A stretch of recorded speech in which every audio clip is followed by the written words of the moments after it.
على الطريق اللي نهايته بداية بلا قمد الخيال يعيش جوه والقديم يجدده اللون ياخذ راحتي وارتاح من ضيق الخلق محتاج لي سجات عيد الراحة المستبعدة ياخذني التفكير لابعد مرحلة وابعد ربك واعيش في غربة على الوقع ورحلة مجهدة نهاية مر البال في ضيقه وهم ما يطاق واميل للعزلة واشوف ان الظروف معقدة اصعب من شعور الفراق الا شعور الاشتياق هم من يطاول راعي الفرقة ونار موقدة من يكثر التفكير في الدنيا ولهوات الفراق يمكن يبين الحزن في عينه ويجفى مرقدة كافحت في الدنيا بعز وذقت شيء ما يذاق ما مرت ظروف الليالي باردة ومبردة بيني وبين العز واسلوب العرب عقدة فقر صيدي اللي ما ملكته في بنوك الاصدى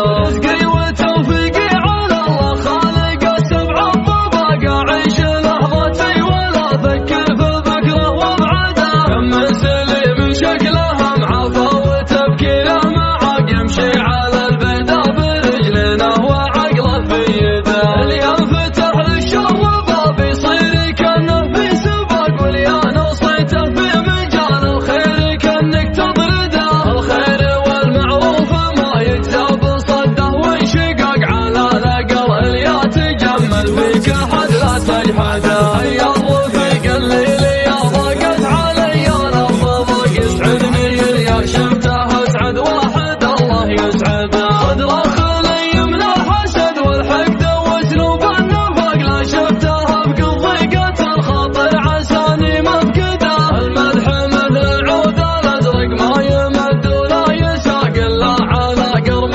علومه بالفعول موكده صدوا جنبان الصيف وصدوا كفان الرقاق علي الثماني ما يجنب لين يبلغ مقصده اصبر مع اهل المرجله ما هو سريع نحترق يوم الاسامي بعضها بالانقراض مهدده يكرم عن الهفات والزلات والهرجات دقاق لها نراس تعب الاجيال قبله وابعده يسعى لفعل الخير والمعروف والحق الحقاق من يحتزم في المحزم المليان يبشر بسعده يا علي بن عظه فعولك تشرح صدور الضيق صبي من المسعودية قف كل ما حان وعده انت المشرف في الوطن والدبلوماسي في العراق وتبين في يوم يجف الدم وسط الورده اخوك يوسف ما ضرب الهينه ولا انتهاك هو مسندك في حزة الشدات وانت مسند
معنا الهفات والزلات والهرجة الدقاق لها نراس تعب الأجيال قبله وابعده يسعى لفعل الخير والمعروف والحق الحقاق من يحتزم في المحزم المليان يبشر بسعده يا علي بن عظاه فعولك تشرح صدور الضيق صبي من المسعودية قف كل ما حان وعده انت المشرف في الوطن والدبل ماسي في العراق وتبين في يوم يجف الدم وسط الأوردة اخوك يوسف ما ضرب الهينة والانفهاق هو مسندك في حزة الشدات وانت مسنده عزوة ماله لا غدا للخيل في الحرب اصطفاق يبطي معاديهم وهو يونس على الكبد